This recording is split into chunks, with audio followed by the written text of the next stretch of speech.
예수님은 대상에 따라서 같은 주제의 말씀도 다르게 말씀하시는 것을 우리가 주목해 볼 필요가 있습니다. 오늘 누가복음 18장에서 기도에 대해서 말씀하시는데 예수님께서는 당신을 믿고 따르는 제자들에게 하시는 말씀과 예수님을 거부하고 반대하는 바리새파 사람들에게 하시는 말씀의 그 초점이 다른 것을 볼 수 있습니다. 18장 1절부터 8절은 예수님께서 믿고 따르는 제자들에게 하시는 말씀입니다. 1절에 예수님께서 제자들에게 말씀하시죠. 늘 기도하고 낙심하지 말아야 한다는 뜻에서 비유를 하나 들려주십니다. 하나님을 두려워하지 않고 사람도 존중하지 않고 무시하는 그러한 불의한 재판관이 있습니다. 그야말로 아나무인의 재판관이죠. 이런 재판관이 재판관으로 있다는 것 자체가 참 불의한 세상입니다. 의지할 만한 사람도 없고 소유한 재산도 없는 한 무력한 과부가 있습니다. 어디 호소할 데도 없고 또 들어줄 만한 사람도 없고 그를 편들어주는 그런 힘이 없는 그런 무력한 과부입니다. 이런 과부 하나는 그냥 권력으로 또 법으로 또 힘으로 눌러도 찍소리 못하는 그런 연약한 과부입니다. 게다가 이런 과부는 힘이 없으니까 원수들에게 억울한 일을 당하죠. 그래서 원망하고 한탄하는 것밖에는 다른 것이 없습니다. 그래서 원망하고 한탄으로 연명하는 이런 여인, 이것이 세상의 모습이죠. 그래도 할 수 있는 것은 수시로 재판장을 찾아가서 거듭거듭 자기 원한을 풀어달라고 그렇게 애쓰고 탄원하고 기도합니다. 그러나 불의한 재판관이 들어줄 리가 없습니다. 시간이 지나도 들어주지 않죠. 마치 우리가 사는 세상을 잘 보여주는 것 같습니다. 꿈쩍도 안 하는 것 같을 때 이 여인은 어떤 마음일까요? 절망이 더욱더 몰려오겠죠. 그리고 자신의 인생에 대한 두려움이 가득할 겁니다. 무엇보다도 큰 낙심 가운데 빠지겠죠. 의지할 데도 없는데 불의한 재판장인 줄 알면서도 또 그래도 할 수 있는 것이 아무것도 없으니 자주 찾아가서 호소하고 탄원하는 수밖에. 그런데도 이 재판관은 불의하기 때문에 묵묵부답입니다. 그러니 소망이 어디에 있겠습니까? 절망스럽죠. 이제 어떻게 살아야 하나? 살 길이 막막하니까 두려움에 사로잡히게 되고 또 아무리 두드려도 아무 소용이 없으니까 낙심이 되지 않겠습니까? 예수님께서 이런 이야기를 하시는 겁니다. 제자들에게 이 이야기를 하시는 거예요. 그런데 예수님께서 이 이야기를 하신 이유를 1절에서 말씀하시죠. 너희가 기도할 때 낙심하지 말아야 한다는 뜻에서 이 비유를 들려주신 것입니다. 기도하는 사람에게 가장 큰 시험이 있다면 낙심이라는 사실을 예수님께서도 아신 것이죠. 우리가 기도할 때 오히려 기도하지 않는 사람은 겪지 않는 또 다른 그러한 시험이 있다라는 것입니다. 그게 바로 낙심이라는 겁니다. 그런데 예수님은 이 이야기를 좀 엉뚱하게 하신 거예요. 이 재판관은 불의한 사람이죠. 그러니 아나무인 아니겠습니까? 그런데 이 불의한 재판관조차도 혼자서 이렇게 자기 말로 말하는 거예요. 내가 하나님도 두려워하지 않고 내가 사람도 존중하지 않는다. 자신도 아는 거죠. 그런 존재라는 걸. 근데 이 과부가 너무 귀찮게 하는 거예요. 그러니 귀찮아서 그의 권리를 찾아줘야겠다. 그렇게 하지 않으면 자꾸만 나를 찾아와서 못 견디게 할 것 같으니까 그래야 되겠다라고 혼자 속으로 말한 겁니다. 그러면서 예수님께서 하시는 말씀은 뭐냐면 하물며 이런 불의한 재판관도 하나님도 안중에 없고 사람도 존중하지 않는 그런 존재지만 자기 귀찮아서 그 사람에게 그 연약한 과부에게 그냥 짓밟아 눌러도 찍소리 못하는 그런 여인이지만 자기 귀찮으니까 그냥 들어줘야 되겠다 이렇게 말한다는 거죠. 그러면 하물며 하나님께서는 밤낮 부르짖는 택하신 백성의 권리를 찾아주시지 않으시겠느냐. 그런 사람의 기도에 대해서 모른 채 하고 오래 그들을 내버려 두시겠느냐. 내가 너희에게 말하노니 속히 그들의 권리를 찾아주실 것이다. 예수님이 이렇게 말씀하시는 겁니다. 이 비유에서 우리가 오해하면 안 돼요. 이 불의한 재판관처럼 하나님도 이렇게 끝까지 귀찮게 하면 들어주시는구나. 지금 그 말씀을 하시는 게 아닙니다. 예수님이 강조하시는 포인트는 이거죠. 이 세상의 불의한 재판관, 이 하나님도 두려워할 줄 모르고 사람도 존중할 줄 모르는 이 악한 재판장도 사람 알기를 우습게 여기지만 자기 번거롭게 하는 것 귀찮아서라도 선심 쓰듯이 자기 편하자고 과부의 청을 들어주는데, 하나님은 의로우신 분이시고 또 하나님은 선과 악을 심판하시는 분이신데, 그렇다고 한다면 이 악한 이 불의한 재판관도 이런 일을 하는데, 하물며 하나님께서 의로우신 하나님, 참으로 선과 악을 심판하실 하나님이 하나님이 그러한 택하신 자들의 원한을 풀어주지 않으시겠느냐. 택하신 자들에게 오래 지체하시겠느냐. 예수님께서 직접 장담하듯이 말씀하시는 겁니다. 하나님의 택하신 자들의 원한을 풀어주신다. 예수님은 지금 극단적인 과장법을 쓰시는 거예요. 하나님께서 친히 택하신 백성들을 돌보고 계신다라는 것을 이렇게 과장법을 통해서 확신시켜 주신다는 것이죠. 그것은 한 가지 이유 때문에 그렇습니다. 낙심하지 말아라 라는 것이죠.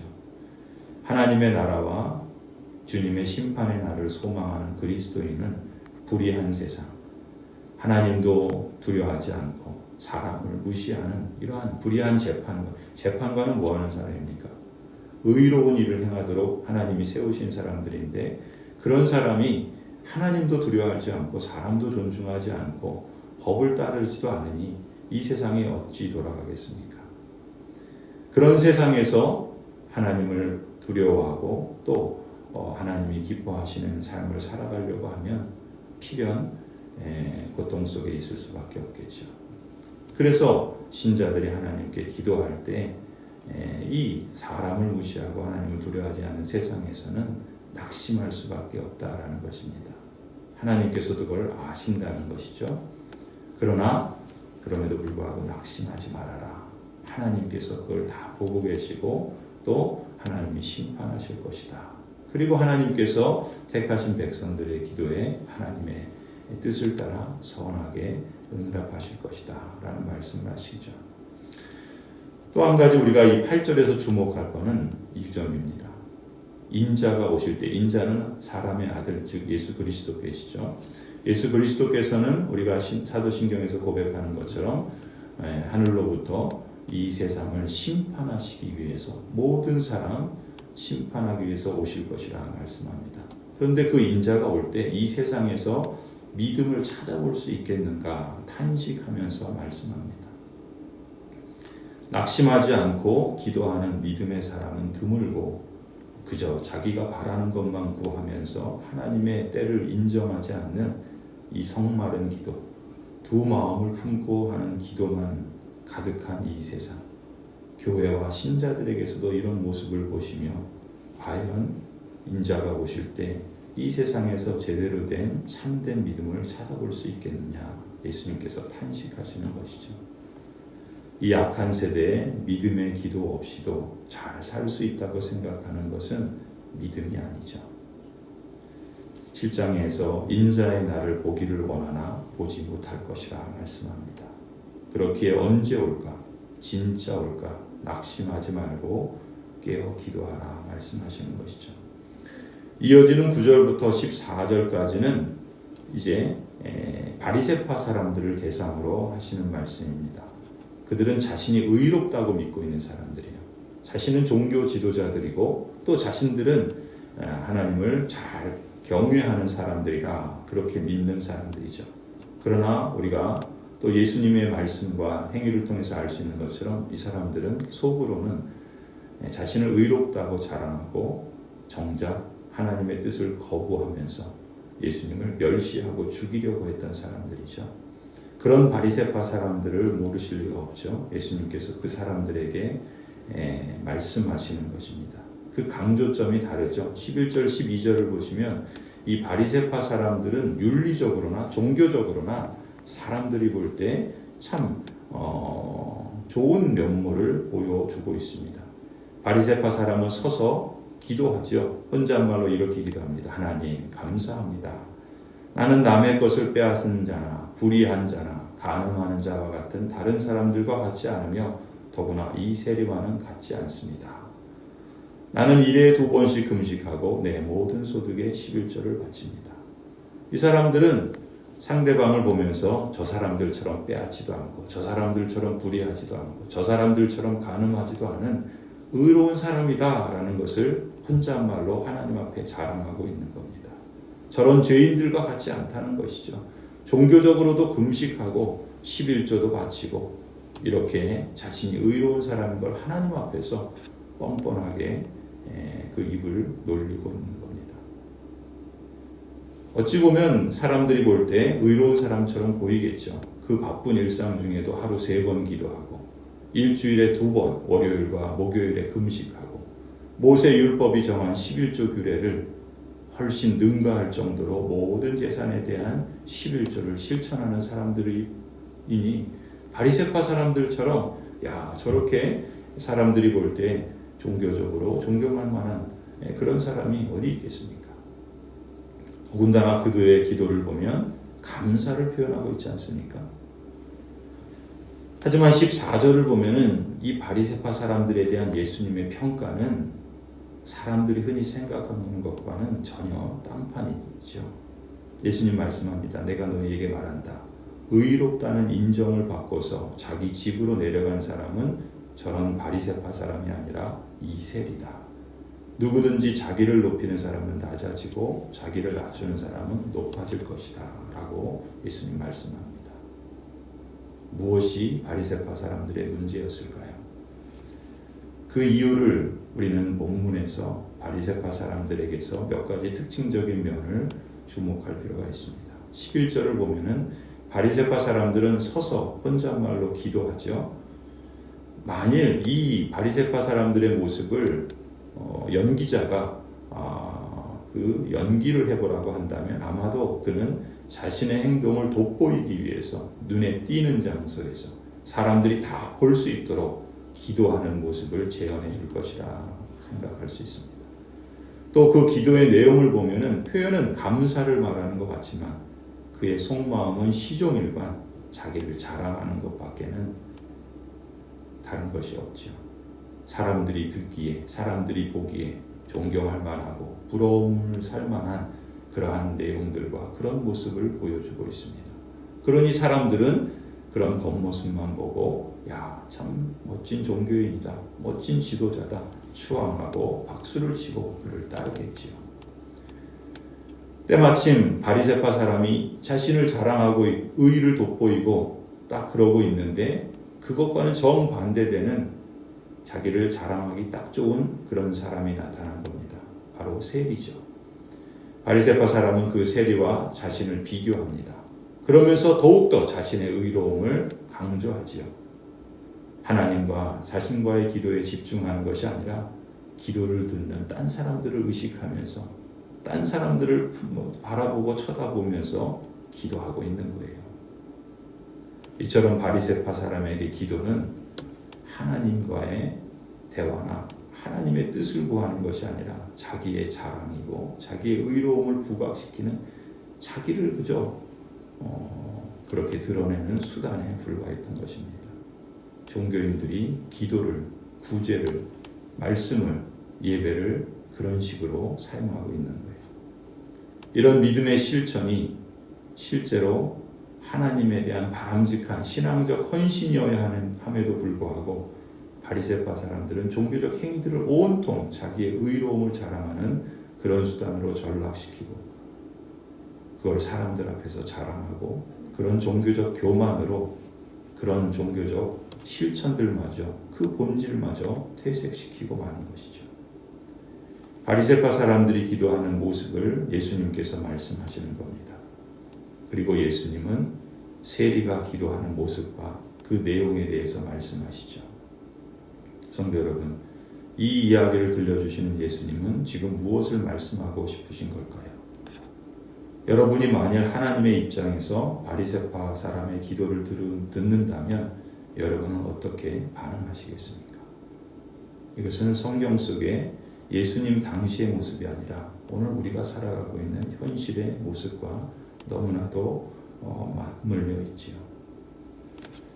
바리새파 사람의 마음 속에 세리가 얼마나 그 세리가 보이는 낮아짐, 그 겸손의 모습, 그 죄인된 그러한 모습은 참 얼마나 우습게 보이겠습니까? 그러나 이 바리새파 사람의 마음 속에 이 세리의 이 낮아짐과 겸손의 마음이 곁들여진다면 정말 그의 종교적 헌신은 가치 있고 더욱 칭찬받을 만하지 않겠습니까? 그러나 바리새파 사람에게서 그 모습을 찾아보기가 어렵죠. 이것은 이스라엘 언약 백성들에게 하나님께서 끊임없이 말씀하신 명령이기도 했습니다. 신명기 8장에도 하나님 이렇게 말씀하시죠. 너가 먹어서 배부르고 아름다운 집을 짓고 거주하게 되며 또 너의 소와 양이 번성하며 너의 은금이 증식되며 너의 소유가 다 풍부하게 될 때, 오늘날 많은 그리스도인들과 교회가 이렇게 배부르고 아름다운 성전을 짓고 또 재산이 많아지고 또 소유가 풍부해지고 권력의 자리에 앉게 되고 또 힘을 얻게 되죠. 그때 하나님께서 신명기 8장에 뭐라고 말씀하십니까? 너의 마음이 교만하여 내 하나님 여호와를 잊어버릴까 염려하노라.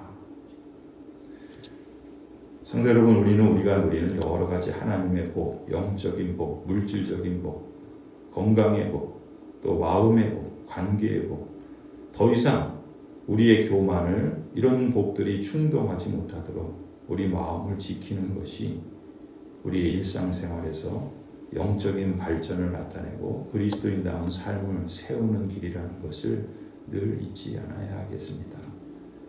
우리는 언제든지 넘어질 수 있는 사람들이죠. 저나 여러분이나 모든 신자들도 마찬가지입니다.